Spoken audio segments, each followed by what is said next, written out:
बोल न्यूज एक बार फिर इंतकामी कार्रवाइयों की जद में आ गया। नून लीग की अदलिया मुखालिफ मुहिम के सामने बोल न्यूज सीसा पिलाई दीवार बन गया। हुकूमत और पैमरा ने हकीकी सहाफत के अलंबरदार के खिलाफ इंतकामी कार्रवाई शुरू कर दी।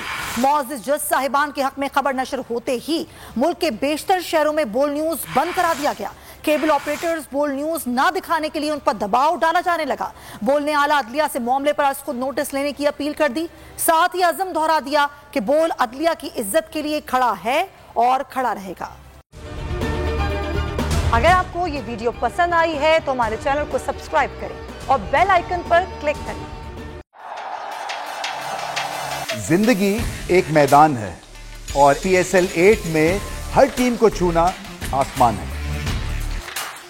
6 टीमों के बीच धुआंधार लड़ाई।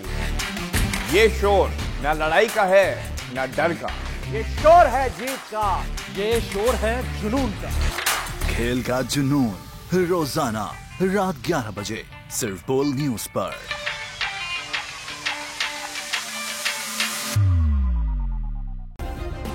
सब्सक्राइब करें और बेल दबाएं ताकि कोई खबर रह न जाए।